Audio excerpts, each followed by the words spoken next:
Ele aloha no ke anu e nue, a he wehi ano kauka. He hoa kau ano ala kai, hulu pei kana hele. E maliu mai, I ka leo kupuna, ma ke ala o ke onga. E huaka I kilohana, e kulia I ka nuʻu.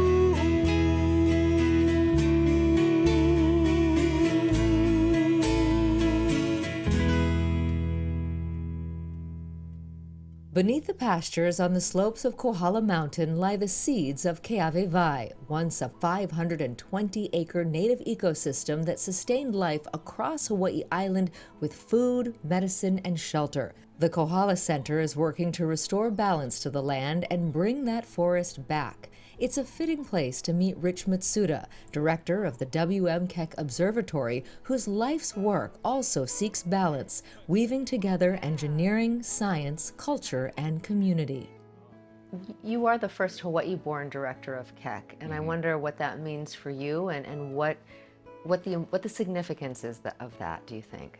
I think in one sense it doesn't matter, shouldn't matter. There's a job to do, running the observatory, operating it to its best capability. In another sense though, given where we are with Mauna Kea and we're trying to find a path forward where astronomy is part of the Mauna, but in a more balanced way. I think from that standpoint, it's really important. I think having local leadership who has a really strong sense of community values at this time is really important. Those values were instilled early in Nuʻuanu Valley on Oahu. Grew up in Nuʻuanu Valley, right where Nuʻuanu Valley Road and Old Pali Road fork, so pretty deep in the valley. Grew up in a big family of 6 kids. At that time was kind of like living in the country because it wasn't in town. A tributary of Nuʻuanu Stream ran right behind the house. So that was my playground. And my mom she wouldn't even know where I was. I would be in the stream playing with my friends, catching crayfish, and then we would play and lose track of time. And then we could hear her yelling, "Richard, come to dinner." And I knew I would have to go back to the house. What a wonderful way to grow up. Yeah, it was really fun. Yeah, so you go to Punahou. What got you interested in engineering and ultimately into astronomy? At Punahou, I don't think I was yet interested in engineering. I was interested in fixing cars. So my friends and I would work on our cars, and I never had enough money to buy a fast car, but some of my friends had saved up enough money, so we would go to the racetrack and work on each other's cars, and that was a lot of fun. So I think in that sense, I was maybe inclined towards engineering and didn't realize it. That inclination carried him to the University of Washington, where he earned a degree in electrical engineering, then spent nearly a decade in Seattle at Boeing. In 1993, he faced a choice: remain in a secure career or move his young family to Waimea to help build the second Keck telescope. So I had gone off to college, so 4 years in college, worked at Boeing for 7 or 8 years, so almost a dozen years away from Hawaii. I didn't realize how much I missed the ocean. I still remember because I came for the interview and I was like, I don't know, should I move back home? And then my sister invited me, who was living here on Hawaii Island, she invited me to go surfing the next morning after my interview, and took me down to Waipio Valley, dawn patrol, and borrowed my brother-in-law's board and was paddling out, sitting in the water, and just beautiful. Had high waves and the sun was rising out of the east, out of the ocean, and the birds were chirping, and there was wild horses running on the black sand beach, and I was like, this is incredible.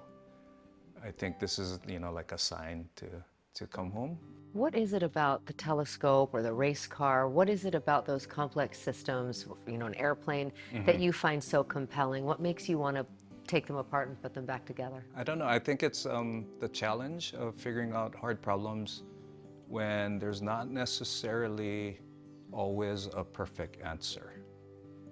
So you're always making trade-offs. So you might be trading off one set of performance characteristics against another. And that's true with cars or airplanes or telescopes. So it may do one thing really well at the expense of another thing. And so you have to balance those things and come up with the right solution. Yeah. That sounds like an analogy for leadership. Yeah. I mean, how does that play in that kind of thinking of systems in that way? How does that play into your leadership? I bring a engineering mindset to problems in terms of trying to understand how the system works, what are the parameters and constraints that this could be people systems, mechanical systems, or whatever. The difference with leadership is, I think that the parameters are not only technical or numerical, right? It's, you have to think about belief systems. You have to think about the greater good for the collective or society and weigh those things. And those things don't always have numbers or measurements attached. And so you can't only rely on your analytical capability. You have to also rely on things like your gut feel. That balance between analysis and gut instinct would be tested on the mountain when in 2019 the future of Mauna Kea put Rich at the center of one of Hawaii's most divisive debates. It was often portrayed as culture versus science. To me, that's a false dichotomy. And in fact, it's a little bit offensive in that saying that there's no science in culture and there's no culture in science. That's when a leader's journey continues. Rich Matsuda came to Waimea thinking he'd stay 3 years. More than 3 decades later, it's where he's raised a family and built a life. When he needs to work through hard questions, he comes to this park in the heart of town. I come here to Ulula'au when I need to clear my mind and sort of connect to nature. I also think it's, for me, a symbol of our community in Waimea, that this place used to be pasture, and in just a couple of decades it's been restored with endemic and native plants. And I think that it's a symbol to me that of the engagement of the community in Waimea. You mentioned that you come here for difficult conversations that you want to have outside of the office. Yeah. As a leader, why is it good, do you think, to do that in this kind of a space as opposed to, in a conference room? Yeah. I think in a conference room, there's sort of a little bit of a script that you follow, like in people's heads or my head, of how you behave in a professional setting. And sometimes the conversations need to go a little bit deeper than that. And to me, changing the setting for those conversations helps to open up and allow a little bit more honest communication, vulnerability. And I think nature just does that. From here, Mauna Kea is in full view, the summit that has shaped both Rich's career and his greatest challenges. In 2019, as conflict over the planned 30-meter telescope reached its peak, he felt compelled to act. So I went up the chain at my observatory and said, this situation is going to change what we do forever going forward. And having grown up in Hawaii, roots in Hawaii with the values of Hawaii, and seeing friends and even, you could say, family members and members from my community standing in resistance to TMT, and in some cases all of astronomy. You're either on one side of the issue or another. And to me, I didn't feel like that's how it should be or that's the way it needed to be, and that there was a lack of understanding and relationships that really, really troubled me. And so even though I had no training or background in say community relations or dealing with the government or things like that, I asked to be involved up to that point in time. I think my value to the organization or astronomy in general on Mauna Kea was my technical skill set. And yet I had this other side of me, my values, my relationships, my grounding in Hawaii. And I was able to bring those two parts of me together to work on trying to find a path forward for greater mutual understanding, greater relationship building, bridge building when it comes to Mauna Kea. Yeah. Would you say that that was your most challenging time as a leader? It still is. So we're still in it. And I would say most challenging, the most learning about Hawaii, the most learning about myself, and the most rewarding work as well. In what way? Why would you say that? The realization that we're all connected and that we may not see the world from the same point of view. Like we have different worldviews among us all. And that if you can sit down and with an open heart and an open mind and try to understand different points of view and also share yours, that's like an amazing process. And I think that's a Hawaii process through and through. That's our history in Hawaii, where people have come together and tried to understand each other and live together.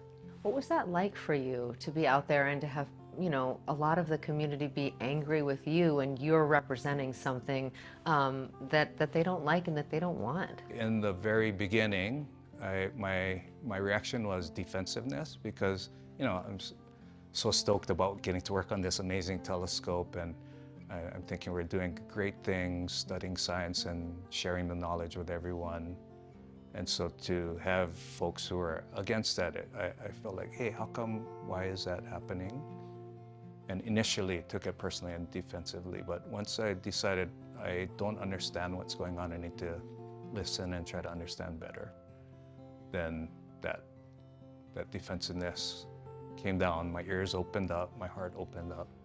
I think that we could do more of that instead of jump to conclusions and get angry with one another. I think we should do more of trying to listen to each other. And it's something that my dad taught me growing up, was try to imagine yourself in the shoes of others and that everyone has value. When you were having some of those tough conversations in 2019 and probably, I would guess, in the years since, what was the most difficult part of that for you?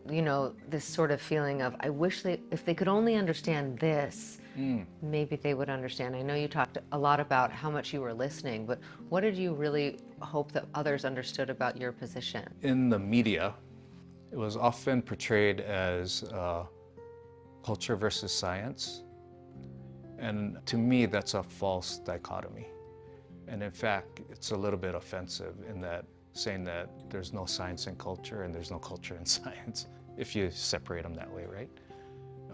What I wish is that people would see that the two things can not only exist together, but can integrate and uplift and make, a sum that's bigger than the parts. I want to ask you how your relationship with the mountain itself has changed in the time that you've lived in Waimea, worked on the mountain. Probably the most significant change was in 2021. There was a report that got done to the Department of Land and Natural Resources to evaluate how the Mauna was being managed. And one of the things that came out of that report was that the Native Hawaiian community had not been engaged or consulted enough. So this group was put together to try to figure out a new way. In that working group were some cultural experts, including Auntie Pua Kanahele. Auntie Pua talked about Mauna Kea. So in my mind, having built the telescope and everything, Mauna Kea meant the summit where the telescopes were. She talked about the Mauna as an entire ecosystem of natural elements, and how there are basically like laws of nature that if you observe, you can understand. Those explanations were deeply cultural and highly scientific in terms of her understanding and sharing with us how it works.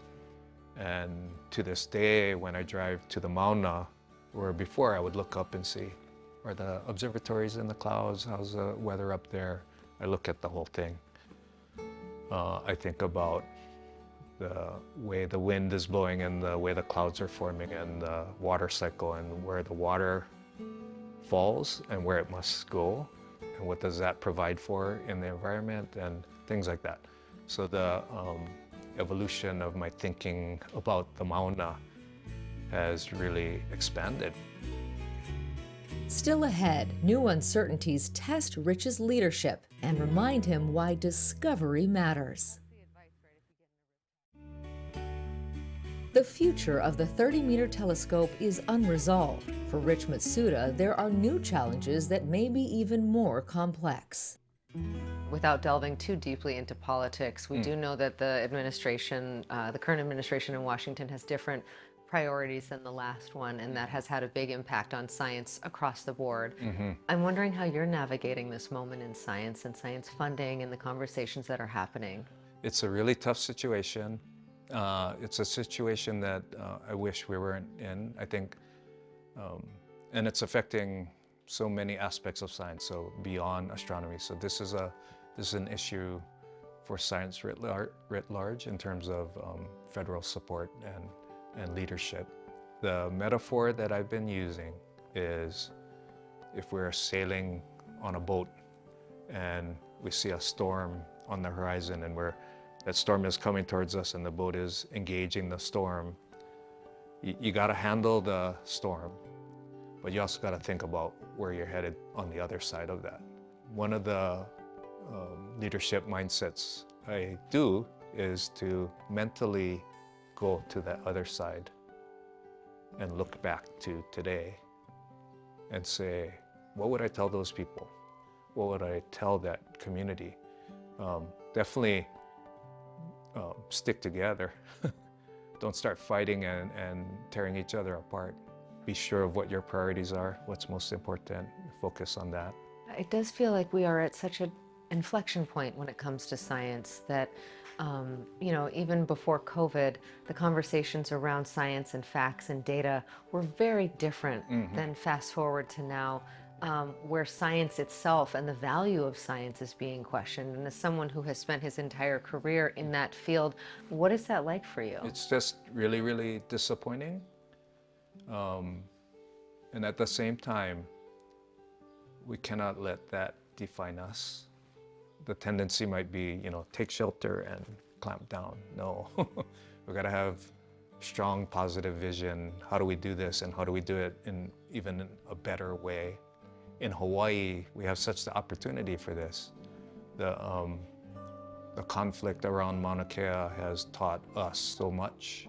If we just hunker down and care only about ourselves because times are hard, then we're destined to have a bad outcome. I'm curious what your thoughts are on what makes it easy to lead in Hawaii and what makes it difficult. So today, I went swimming at the beach, I saw friends. I went to the farmer's market, I saw friends. There's a sense of shared values, but there's also a shared accountability. Like, my behavior is being seen by everyone in my community. So if I make decisions that are not in the community's interests, people are gonna know, and I'm gonna know that they're gonna know. So there's this sense of values grounding that I think makes it easy to lead. Because the thing that makes it tough, I think, is we can be a little bit conflict averse sometimes and very consensus oriented. And sometimes things just need to change. And when you're making big systems change, not everybody is ready for change at the same time. What's difficult is knowing when to push forward, even though you may not have have everyone on board yet, but to take a step in the direction you believe and then help interpret that for everyone and see if you can help them move that way versus waiting. I know you're not an astronomer, but what do you love about the discovery piece of the work that you are a part of? Just the expansiveness of it all. I had a friend in observing, so you're seeing the images come into the telescope over the computer in the control room in Waimea. And at the same time, Kilauea was in one of the eruptive cycles. So we had the YouTube, the live stream, and the lava was shooting 1,000 feet into the air. At the same time, we were looking at lensed galaxies, so gravitationally lensed galaxies from the distant universe, and taking the signature of the light from that galaxy and trying to understand the composition of what was in that light. And we saw a signature of iron. And this thing was an object that is so far away that the light left that object before Earth had even formed. And we're only seeing it now. So he said, is that the same kind of iron that's coming out of the Kilauea right now? And we're like, yeah, isn't that amazing? That iron, the element of iron, is emanating from this galaxy that existed from before Earth was formed, and it's happening right now. And so like these physical processes across like these enormous expanses of time and space are connecting us, and we're here to see it at the same time. It just makes you appreciate life on Earth, because so far it's the only intelligent life we know about, even though the universe is so expansive.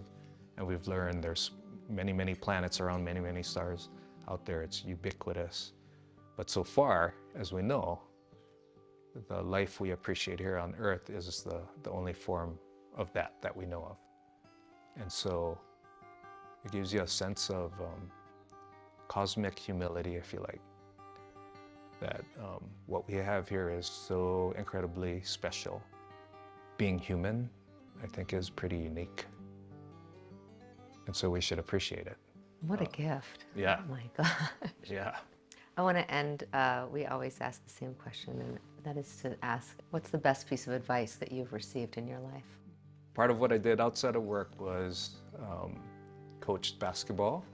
So high school girls basketball at Hawaii Preparatory Academy. But a friend of mine asked me to coach. And the piece of advice that it was actually his team rule, and he said, be aware of how your actions affect others. He didn't have a big, long rule list. That was the only rule. And what it said to me was simply that you're part of a bigger community. And what you do, whether it's negative or positive, affects that community. So always keep in mind that any action you take is going to impact that community.